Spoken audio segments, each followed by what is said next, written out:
বান্দা তুই যদি ফজরের নামাজ না পড়স আমি কিচ্ছু বলবো না। তুই ঘুম থেকে উঠার আগে সকাল বেলার সেই পেটের ক্ষুধা নিবারণের নাস্তা আমি রাজ্জাক রিজিক ব্যবস্থা করে দিব। আমি আমার যা দায়িত্ব সব পালন করব। তুই নামাজ পড়লেও করব, না পড়লেও করব। আমি দিলেই তোর খাওয়া, আমি দিলেই খাবারটা রান্না হয়, আমি দিলেই খাবারটা হাতে উঠে, আমি শক্তি দিলেই তো মুখে যায়, আমি ডুব গিলার ক্ষমতা দিলেই তো তুই ডুব গিলতে পারিস। ওই খাবারটা পেটে গিয়ে আমি আল্লাহ হজম করাইলে তো হজম হয়, না হয়তো বদ হজম হয়ে সারা দিনের কান্না হয়ে যায়। আমি আল্লাহ স্রষ্টা হিসেবে যা করার সব করব। তবে আমি তোকে নতুন করে বলবো না নামাজ পড়, আমি তোকে বলবো না সুদ খাইস না, আমি তোকে বলবো না বউ পিটিস না, আমি তোকে বলবো না যৌতুকের জন্য অত্যাচার করিস না, আমি তোকে কিচ্ছুই বলবো না ওর জায়গা দখল করিস না, আমি তোকে কিচ্ছু বলবো না। তুই যখন আমার চোখের সামনে অন্য জায়গা দখল করে তুই যখন দেওয়াল তুলবি আমি তখনও দেখে কিচ্ছু বলবো না। তুই বিয়ের আগে অবৈধ সম্পর্ক কর, আমি দেখবো, তারপর কিচ্ছু বলবো না।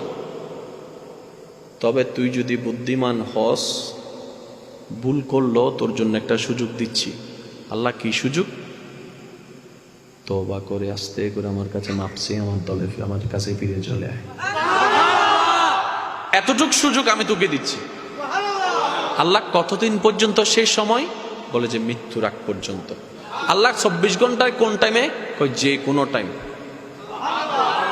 তুই সকাল 10টা বাজে করলো আমাকে পাবি, 1টা বাজে করলো আমাকে পাবি, 2টায় ডাক দিল আমাকে পাবি, 5টায় ডাক দিল আমাকে পাবি। রাতের গভীরে সবাই যখন ঘুমিয়ে থাকে তখনও যদি তুই আমাকে একবার আল্লাহ বলে ডাক দেশ, ফাজকুরুনি আযকুরুকুম আয়াতের ছায়া তলে আমি আল্লাহ তোকে তখনও সাড়া দিব। বলেন সুবহানাল্লাহ।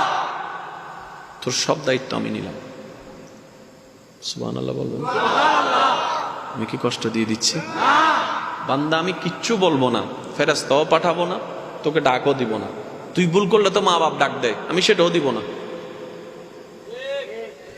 আল্লাহ তা আমি যদি নামাজের কথা ভুলে যাই, যে ব্যস্ত থাকি, ঘরের বউ একটা জিনিস আনতে বলছে মাঝে মধ্যে এটাও মনে থাকে না। কথা বলেন না রে ভাই। মাঝে মধ্যে ঘর থেকে যে একটা ওষুধ আনতে বলে, কাজের ব্যস্ততার চাপে ওই ওষুধের নামটাও মনে থাকে না, ফেলে চলে আসি ঘরে, পরে গিয়ে আবার আফসোস করতে হয়। আল্লাহ আমি যে 5 ওয়াক্ত নামাজের কথা যদি ভুলে যাই তা আমার কি দোষ? রব বলে যাচ্ছে যা, নামাজের টাইম যেহেতু তুই সবসময় মনে রাখতে পারবি না, আমি নবীর মাধ্যমে মুয়াজ্জিনকে একটা দায়িত্ব দিয়ে দিলাম, 5 ওয়াক্তে 5 বার আজান দিয়ে তোকে স্মরণ করাই দিবে। ঠেকা তোদের, কিন্তু স্মরণ করাই দিচ্ছি আমি আল্লাহ। এবার আল্লাহ তাআলা মুয়াজ্জিনকে বলে, মুয়াজ্জিন আমার বান্দা তুই ডাকলে জীবনও আসবে না। বুঝতে হবে একটু কথা। আমার বান্দাটারে তুই যদি ডাকস জীবন আসবে না। ডাইরেক্ট খবর দে তোর বদ দিন সন না আর ডাহত দেখিলে। আমার বান্দা বলতে পারে। আমার বান্দা যেহেতু এভাবে বলবে, একটা কাজ কর, আমার বান্দাকে আমার নামটা আগে স্মরণ করে দে।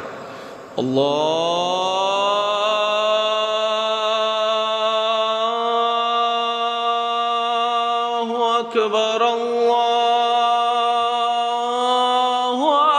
আকবার। আমার বান্দার আমার নাম স্মরণ করায় দে। সুবহানাল্লাহ বলেন। আমার বান্দা যখন তোর মুখে শুনবে আমি রবের নামটা, তখন সে তার অন্তর কেঁপে উঠবে। যার জমিনে থাকি তার পক্ষ থেকে ডাক এসেছে। সুবহানাল্লাহ। যার হুকুমে এসেছি ওনার পক্ষ থেকে ডাক এসেছে। যার পক্ষ থেকে রিজিক আসে ওনার পক্ষ থেকে ডাক এসেছে। যার হুকুমে আমার নিঃশ্বাস নেওয়া এবং ফেলা হয় ওই রবের দরবার থেকে ডাক এসেছে। বলেন না সুবহানাল্লাহ। কত সুন্দর সিস্টেম ইসলাম, কত গোছানো। যদি কষ্ট না নেন, বিরক্ত না হন, একটা কথা বলি, পৃথিবীতে যতগুলো ইবাদত আছে সব ইবাদতের মধ্যে আমরা যেটাকে সবচেয়ে বেশি মূল্যবান মনে করি এবং সবচেয়ে দাম মনে করি সেটার নাম নামাজ। ঠিক না? সব ইবাদতে কোনো কিন্তু তারতম্য করা যাবে না, কিন্তু আমাদের কাছে দৃষ্টিভঙ্গি যেটা সেটার কথা বলছি। যেমন কেউ যদি যাকাত না দেয় সমাজে তাকে অন্য চোখে দেখে না তেমন, কিন্তু কেউ যদি নামাজ না পড়ে কেউ যদি হজ না করে তাকে তেমন ডিমোটিভেট করা হয় না, অন্যভাবে দেখা হয় না, কিন্তু কেউ যদি নামাজ না পড়ে, জুমার নামাজ, ঠিক না? নামাজের শুরুটা আমরা কি বলে করি? শব্দগুলো একটু জোরে বলো। নামাজের শুরুটা আমরা কিভাবে করি? জান্নাতে যাওয়ার জন্য নামাজের দরকার আছে না নাই? নিজের জীবনকে পবিত্র বানানোর জন্য নামাজের দরকার আছে না নাই? অসৎ থেকে সতের দলে আসার জন্য নামাজের দরকার আছে না নাই? মিথ্যাবাদী জবানকে পবিত্র বানানোর জন্য নামাজের দরকার আছে না নাই? অসৎওয়ালা থেকে সৎ হওয়ার জন্য নামাজের দরকার আছে না নাই? একদম নিম্নমানের থেকে স্ট্যান্ডার্ড হওয়ার জন্য নামাজের দরকার। কবরকে আলোকিত করার জন্য নামাজের দরকার। এক কথায় জীবন সুন্দর করার জন্য নামাজের দরকার। সে নামাজ দিয়েছেন কে? এনেছেন নবী রাহমাতুল্লিল আলামিন। এবার সেই নামাজ আপনি যখন ঢুকছেন, কি বলে ঢুকছেন?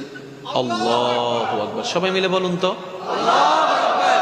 এবার যখন রুকুতে যাচ্ছেন, জোরে জোরে আল্লাহু আকবার। এবার যখন সিজদায় যাচ্ছেন, আল্লাহু আকবার। এবার যখন আপনি সিজদা থেকে উঠছেন, আল্লাহু আকবার। আবার যখন সিজদায় যাচ্ছেন, আল্লাহু আকবার। পয়েন্টে পয়েন্টে আল্লাহু আকবার, আল্লাহু আকবার, আল্লাহ। সুবহানাল্লাহ নয়, আলহামদুলিল্লাহ নয়, মাশাআল্লাহ নয়, আল্লাহু আকবার, আল্লাহু আকবার, আল্লাহু আকবার, আল্লাহ।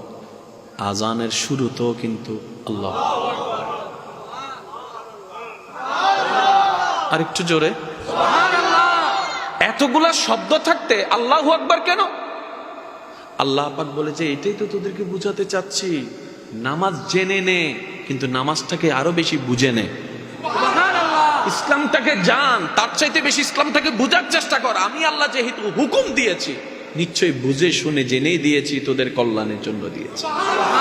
আল্লাহু আকবার যখন মুয়াজ্জিন বলে আল্লাহু আকবার, আওয়াজটা চতুর্দিকে ছড়িয়ে যাচ্ছে, বান্দাদের কানের মধ্যে যাচ্ছে, বান্দারা শুনছে আল্লাহু আকবার, আল্লাহ মহান, আল্লাহ সবচাইতে বড়। দ্যাট মিন্স আল্লাহ সবচাইতে ইম্পর্টেন্ট, আল্লাহ সবচাইতে ইম্পর্টেন্ট, আল্লাহ সবচেয়ে ইম্পর্টেন্ট। ডাকটা কিসের? নামাজের। এবার নামাজের জন্য বাঁধা হয়ে দাঁড়াচ্ছে কি? আমাদের গেম। নামাজের জন্য বাঁধা হয়ে দাঁড়াচ্ছে আমাদের ব্যবসা। নামাজের জন্য বাঁধা হয়ে দাঁড়াচ্ছে আমাদের চাকরি। নামাজের জন্য বাঁধা হয়ে দাঁড়াচ্ছে আমাদের কাজ। নামাজের জন্য বাঁধা হয়ে দাঁড়াচ্ছে আমাদের বন্ধু বান্দার আড্ডা। এবার আপনি যখন এটার মিনিং বুঝেছেন, আল্লাহু আকবার, আমার আল্লাহর চাইতে ইম্পর্টেন্ট, আমার কাছে আর কিছুই নাই, দ্যাট মিন্স আপনি আর কাজে থাকতে পারবেন না, অটোমেটিক আপনার কদম নামাজের দিকে চলে যাবে। সুবহানাল্লাহ। কারণ আপনি বুঝে গিয়েছেন আল্লাহর চাইতে ইম্পর্টেন্ট আর কিছু নাই। জোরে বলেন আল্লাহর চাইতে ইম্পর্টেন্ট আর কিছু নাই। এবার যখন আপনি নামাজে বলছেন আল্লাহু আকবার, এই এখন জামিনাটা কি? নামাজের মধ্যে এই চিন্তা, সেই চিন্তা, ওই চিন্তা এসে, এখন যতগুলো চিন্তা আছে এখানে কি আল্লাহর চাইতে ইম্পর্টেন্ট কিছু আছে? বাস আপনাকে এটাই স্মরণ করে দিচ্ছে আল্লাহু আকবার। ঢুকে গেছি, আল্লাহু আকবার বলার আগ পর্যন্ত আল্লাহর চাইতে ইম্পর্টেন্ট আর কিছু নাই। কির ব্যবসা, কির সরি। একদিনে তো হবে না, সপ্তাহ হবে না, মাসও হবে না। মনে রাখবেন, আমাদের কাজ লেগে থাকা, আমাদের কাজ চেষ্টা করা। কবুল করবে কি করবে না সেটা আমাদের ব্যাপার নয়, এটা রহমানের ব্যাপার। এটা আমাদের বাবারই দরকার নাই। আমরা আমাদের পারফরমেন্স যতটুক বেটার দেওয়া যায়, আমরা সেটা দেওয়ার দায়িত্বে আছি। কথা বলেন ঠিক কিনা? আরেকটু জোরে বলেন ঠিক কিনা? এবার আসুন, যতক্ষণ পর্যন্ত আমরা আমাদের চেষ্টায় অটল থাকব, ততক্ষণ পর্যন্ত রহমতের নজর আমাদের দিকে তাকাই থাকবে।